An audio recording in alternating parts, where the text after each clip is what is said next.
There are factors that affect the reliability of the writing test. And I'd like you to put in mind that the word reliability here means stability and accuracy. الثباتية والدقة والوضوح. What are these factors? Number one, command of the target language. Target language in your case is the English language. Students who command the target language can easily understand it and use it. Thus, they get the highest marks in writing tests. On the other hand, those who do not have this mastery or this command find it difficult to write accurately and meaningfully. Number two, length of test.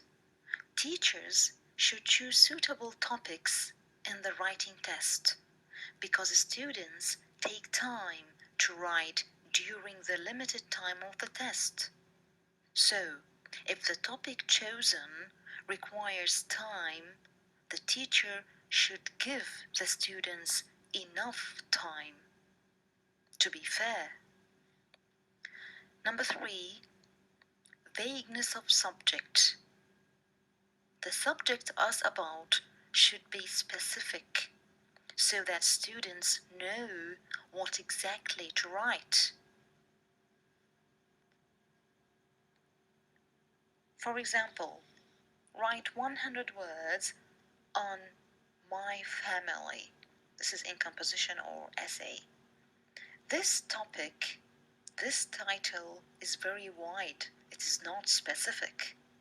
Thus, each student may write a completely different material. For example, one student may write about the concept of the family, togetherness, warmth, love, sharing and caring, etc. Another student may write about a movie he watched one day entitled My Family. Or another student may write about the members of his or her students, the members of the family, their names, their jobs, and all these are possible to be written. So the topic My Family is not specific. It is very wide, and this is not true. Number four, subjective scoring, and this is the chief problem. Here the teacher may be affected by his or her prior judgments, previous judgments of the students.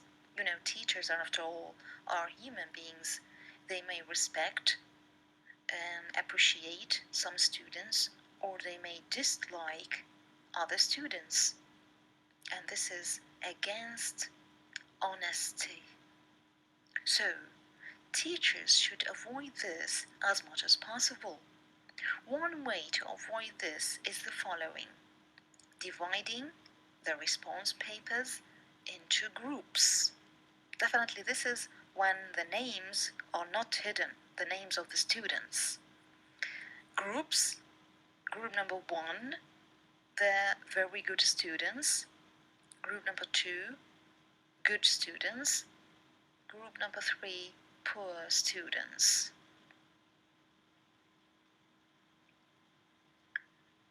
Then, starting to correct each group separately. Now, number five, limited samples. It is better to give the students more than one question in writing to measure their abilities and to give them the chance to choose, because limited questions are not fair for them. For example, if it is a composition or essay writing test, the teacher should give, for example, 3 or 4, if possible, topics, definitely in more than one question. And the teacher may ask the students to choose. This is fair for the students.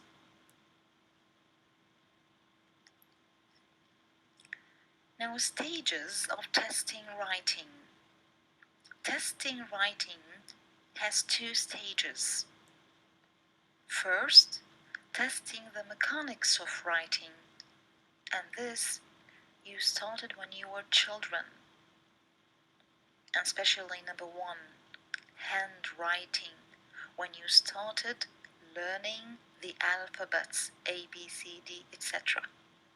These you started and you learned when you were children. Spelling and dictation, punctuation and capitalization, and editing.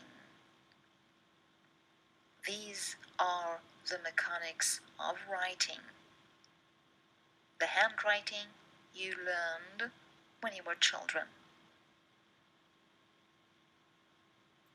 Now, testing extended writing also are divided into two steps. First, the guided writing. That is, you as a student have a guide to guide you what to write and how to write. The second step, free writing. This is an advanced stage. Now, what are the formats of testing the mechanics of writing? There are two formats for testing the mechanics: closed-ended tests and restricted response tests. And again, the mechanics mean handwriting, spelling and dictation, punctuation and capitalization, and editing. These are the mechanics of writing. Now, testing handwriting. What do handwriting tests assess? ماذا تقيم? They assess the student's control of the alphabets of the target language, and in your case, the target language is English. How is that? The testees are given some printed words or sentences to copy, and this you started when you were children. You were given the alphabets of the language and you were asked to copy them, to repeat them again and again and again, to master their writing.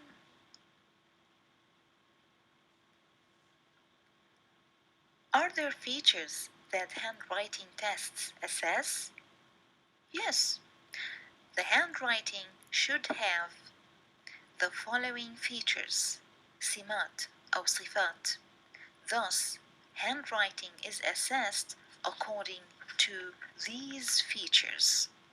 Feature number one is proper spacing. What is the spacing? It is the distance between the letters of one word, or between words in a sentence. The spaces should be even. Even means equal. If the spaces are not equal, what would happen? The meaning will be affected. For example, you are given an example in the PowerPoint: a head and a head. If you look at the letters are the same, but the difference is the space between the indefinite article a and the word, the noun, head. This spacing makes the difference. The feature number B, correct size of the letters. English letters have two forms: capital letters, or they are called uppercase letters, and small letters, or also they are called lowercase letters.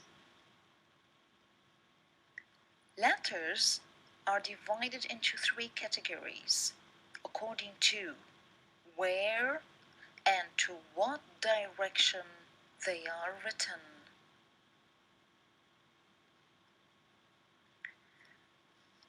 Now please look at the picture. Here the alphabets A, C, E, I, M, N, O, S, U, V, etc. These alphabets, which are encircled, are written within the two thin lines, only within the two thin lines. So they are called one size up words. مكتوبة داخل هذه الخطين الضيقة، لا تصعد ولا تنزل.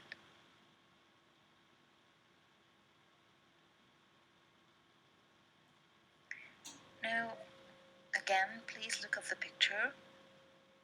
Here are the alphabets B, D, F, H, K, L, T, etc. They are encircled. These are called two sizes upwards. Their direction is upward because they are written inside the two thin lines and then they go upward to the third line. تكتب داخل الخطين الضيقة وتصعد إلى الأعلى. So, two sizes.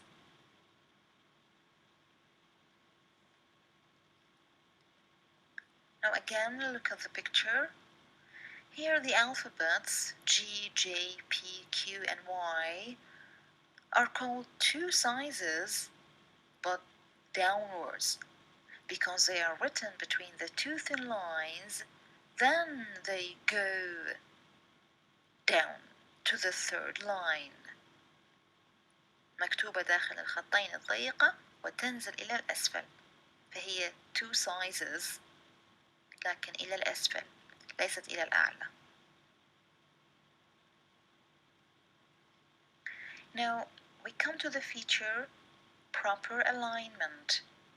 Writing should be on a baseline, not between the lines, even if the lines are imaginary. If you look at the picture in the PowerPoint, this sentence about the giraffe, look at the words. All the words are written on a line. Here, in this copybook, there is a line. It is real. Definitely, such copybooks you used to write in such copybooks when you were children, when you started learning English. Now, you don't use them anymore. But these lines, you have them in mind. So, this is the correct writing. Writing should be on a baseline. When you were children, the line was real. Now the line is imaginary in your mind because you mastered writing. Now the last feature, legibility, it means readability. من الممكن قراءته بسهولة ووضوح. It means writing clearly so that it can be read easily, because when you write, someone else will read what you have written. There are two advices to do this. One, students should avoid ornamenting the writing. Sometimes students ornament يزخرفون ينقشون بالكتابة. This may cause difficulty in reading the letters or the writing in general. Number two, the advice number two, lines should not be crowded. Leave spaces so that reading can be easy. Dear students, thank you for listening and reading. Please, if there is any problem or difficulty, any question, any comment, leave in your Google Classroom. Write there what you have in mind about this lecture. Love you.